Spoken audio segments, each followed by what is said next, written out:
Olá, quarto ano, tudo bem com vocês? Espero que sim. Antes de começar, eu já quero dizer para vocês que hoje a gente está encerrando a nossa sequência de apresentações dos artistas, né? Porque a gente na próxima aula já vai dar início a um outro assunto, certo? E hoje, né, o que a gente vai rever? A gente vai rever um pouco de Paul Klee, né? Que a gente já tinha visto, mas a gente vai ver a gente vai ver a história dele novamente, só que eu trouxe alguns assuntozinhos além, né, da história dele, por quê? Para que possa ajudar na realização da atividade de vocês, a atividade que vocês vão fazer, certo? No livro de vocês. É importante que tenha essa explicação, porque para que vocês possam ter a oportunidade de entender do que se trata. Então, conhecendo novamente Paul Klee. Quem é ele? Ele foi um pintor suíço que se naturalizou na Alemanha. Ele se naturalizou como alemão. O que significa isso? Ele nasceu na Suíça, mas ele fez um documento, né, dizendo que ele era um cidadão alemão. Ele se naturalizou como se tivesse nascido na Alemanha. Então, é considerado um dos artistas mais originais do movimento expressionista do início do século XX. Paul Klee, ele nasceu em Berna, né, na Suíça, no dia 18 de dezembro de 1879. Ele era filho de um professor de música do Conservatório de Berna e de uma cantora de ópera. Olha o tamanho da honra dele. Aqui a gente tem um exemplo de um quadro, né, do Paul Klee. E aqui a gente tem ele. Então, continuando. Com 7 anos, né, ele começou a estudar música, né, e logo ele aprendeu a tocar violino. Com 7 anos, ele começou a estudar música e com pouco tempo ele aprendeu a tocar violino. E nessa época ele já mostrava um interesse muito grande e habilidades também pela pintura e pelo desenho, certo?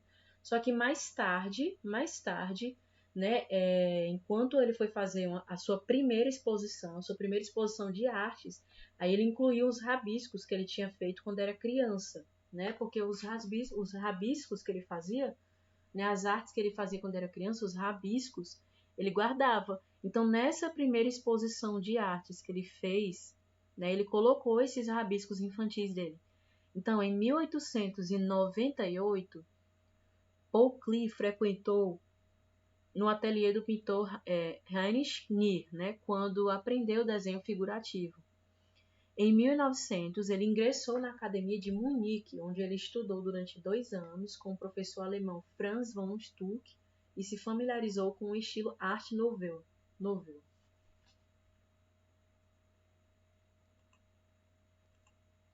E assim a gente percebe que ele foi, né, passando de um estilo para outro, né, ele foi conhecendo um estilo e outro e foi crescendo em vida mesmo, né? Então, em 1901, ele foi estudar na Itália. Ele era uma pessoa que queria realmente crescer. Em companhia de seu amigo, né, o escultor Hermann Halle, escultou, né, outra modalidade de arte que eu não tinha falado para vocês, mas existe também a escultura, né? Esteve em Roma, Florença e Nápoles e se encantou com a arte renascentista. Né? Olha aí, a gente já falou sobre o expressionismo, falou sobre outros estilos artísticos, né, agora renascentista. De regresso a Berna, né, ele continuou Berna, na Suíça, ele continuou as suas atividades na música, que significa que ele trabalhava como músico, né, ele trabalhava com a música também. Né, e nas artes plásticas, né, como eu já tinha dito, artes plásticas se referem à pintura, certo? Em 1905, passou 15 dias em Paris, onde ele entrou em contato com a arte impressionista. Olha isso, ó. Renascentista, agora a arte impressionista. Nessa época, ele desenvolveu diversos trabalhos inspirados nas obras de Van Gogh, Cézanne e Matisse.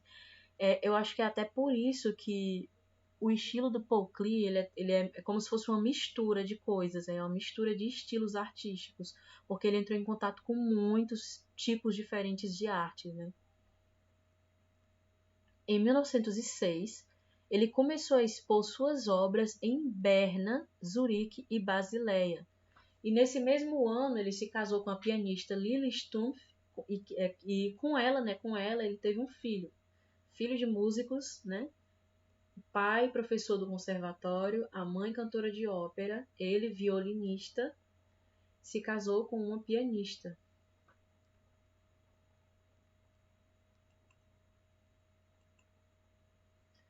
Então, Paul Klee, ele pintou cerca de 9.000 obras, né, para concluir, né, ele pintou mais ou menos 9.000 obras, 9.000 obras. A maioria em tamanho pequeno, a gente percebe até que os traços, né, às vezes ficam um pouco borradinhos. Grande parte delas se encontra no Museu de Belas Artes em Berna, né, era o lugar onde ele nasceu, nada mais justo. Ele faleceu em Muralto, na Suíça, no dia 29 de junho de 1940. Como a atividade de vocês, né, vai pedir de vocês alguns estilos, então eu trouxe aqui uma explicação breve sobre esses estilos que a atividade está exigindo de vocês, né? Que é a técnica de pintura monocromática, né? O que é isso? O que é esse negócio de monocromático? Essa é uma pintura que emprega vários tons de uma mesma cor, né? Ela recebe o nome de monocromia. A arte feita com uma única cor, com variação de tonalidades. É a harmonia obtida através da adição gradativa de branco ou preto a uma única cor primária, secundária ou terciária. O que significa isso? Eu acho que deu para entender, mas eu vou mostrar aqui para vocês nesses exemplos aqui que eu trouxe. Todas essas pinturas aqui, elas são monocromáticas. O que é monocromáticas? A gente escolhe uma cor e a gente vai trabalhar em cima dessa cor, né? E o máximo de diferença de cor que a gente vai usar é o branco e o preto. Para quê? Para fazer uma variação nos tons dessa cor, certo? Porque para que a gente possa conseguir um resultado de uma pintura monocromática, a gente precisa dessa cor em vários tons diferentes, porque senão a gente não vai conseguir distinguir nada, né? A gente precisa, por exemplo, nessa pintura aqui, ó, toda azul, tá vendo? Toda no escala de azul. Para que a gente pudesse entender o que está feito aqui, foi preciso ser usado o branco, né? De repente, talvez até o preto para escurecer um pouco. Então, precisou de um tom de azul mais escuro, um tom de azul mais clarinho, né? Tipo mais celestial, um azul mais bebê. Precisou de um tom de azul que não fosse nem escuro e nem tão claro, né? Para que pudesse se destacar aqui, tá vendo? Nesse reflexo. Para que a gente possa entender, né, o que está feito nessa pintura, precisa ter as partes mais escuras, mas de uma única cor.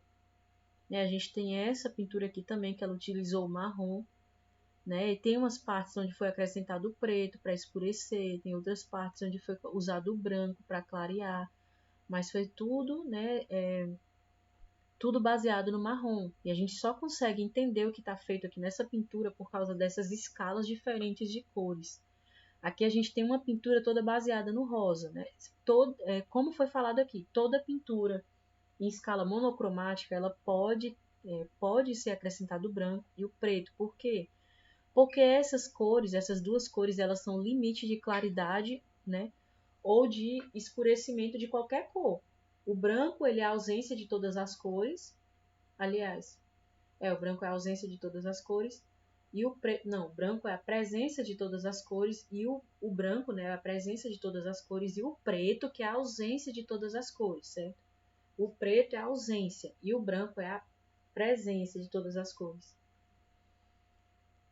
Então, por isso, tanto o branco como o preto, eles podem ser usados em qualquer pintura feita com essa técnica monocromática, certo? Só que essa cor ela tem que ter várias tonalidades diferentes, tom sobre tom. A gente chama de tom sobre tom, né? E aqui tem essa pinturazinha que eu fiz questão de trazer esse estilo aqui, porque ia facilitar a compreensão de vocês. Ó. Tá vendo? Vocês percebem que pra gente perceber, né, que tem várias, né, que tem serras, né, aqui, foi preciso usar um tom de rosa mais escuro, depois um tom mais claro, depois um mais clarinho, e aí depois o branco, né? E esse tomzinho preto aqui escuro, né, para fazer um destaque também nessa pintura. E a gente tem essa folha, né, que a cor escolhida foi a verde, e a gente pode perceber que tem, ó, foi usado o branco também para fazer um efeito de brilho, foi usado o preto, tudo isso para dar um efeito real na imagem e para que a gente possa conseguir entender cada detalhe dessa pintura, Aqui ela foi feita toda em verde, né? Mas o fato de ter feito o uso, né, de vários tons de verde, isso que deu vida para a pintura, né? E como tá dizendo aqui, como diz aqui, a gente pode usar uma cor primária, uma cor secundária, uma cor terciária, certo? Pode ser com qualquer cor, né? Pode ser qualquer cor. A gente também também precisa falar um pouco sobre as cores quentes, né, e as cores frias. Dependendo do efeito psicológico que as cores têm sobre nós, elas são chamadas de quentes ou frias, né? Não é que vai fazer calor, é o efeito psicológico. Quando a gente olha para essa cor, a gente tem alguma sensação. E tem cores que despertam a sensação de calor e tem cores que despertam a sensação de frio, certo? Por isso a gente chama de cor fria e cor quente. Então, as cores quentes são o amarelo, o verde amarelado, laranja, o vermelho. Como vocês podem ver aqui, ó, a gente tem uma pintura aqui em que a maioria, né, das cores, né, aqui a gente tem a predominância de cores quentes. Não significa que todas as cores usadas aqui são quentes, mas a gente tem a predominância de cores quentes, que a maioria é quente, ó. A gente tem os tons de laranja, de amarelo, né? Aqui já é diferente, já é o contrário, né? Aqui a gente já tem um quadro que ele utiliza cores frias, né? As outras são as cores frias. Azul, verde azulado, violeta azulado, violeta. No caso, violeta é mais roxo, lilás, né? Então, a gente tem aqui, ó, o lilás, né? Tem aqui o azul, tem o verde, né? A gente tem cores assim mais voltadas para esses tons que a gente chama de frio, cores frias, né? E se você for observar, se você observar bem, realmente esse quadro aqui, né, a gente observando, ele dá pra gente uma sensação de calor mesmo por causa das cores, né? Lembram muito o pôr do sol, lembram uma tarde assim com sol bem forte. Enquanto que as cores frias, elas fazem com que remetem a gente muito ao inverno, ao frio, à neve, né? Então, realmente elas dão uma sensação de frio mesmo. E a temperatura de cor e valor é sempre afetada por seus arredores. Verde, vermelho, violeta, né, um vermelho mais arroxeado, tipo um vinho, né, por aí, elas são cores consideradas neutras, certo? São considerados tons neutros. Eles podem ser usados como frios ou quentes, dependendo da cor ao seu lado. Aqui, ó, o mesmo tom de verde está sendo usado nos dois quadros, né? Vocês observaram a cor das folhas. Só que esse tom de verde, ele não está anulando a sensação de frio e de calor que essas cores trazem para a gente, né? Então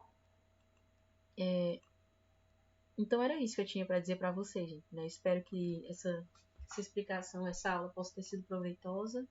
Gostei muito do depoimento de vocês, né, durante a aula, né, o fato de vocês estarem tirando proveito. Não deixem de assistir as nossas aulas, porque tem muito de conteúdo para trazer para vocês. Então, a atividade está nessas 3 páginas aqui, para a gente encerrar essa parte de apresentação dos artistas. 31, 32 e 35. Você vai pular a página 33 e 34 e vai direto para 35. Se você tiver vontade de fazer a 33 e 34, você pode ficar à vontade para fazer. Mas as páginas que eu estou pedindo são essas aqui, 33, 31, 32 e 35, certo? Nessas páginas aqui, as questões elas abordam esses aspectos que eu falei para vocês agora, certo? Então, né, espero que você possa ter feito um bom proveito dessa aula, bom desempenho para você, uma ótima atividade. Até o nosso próximo encontro. Tchau!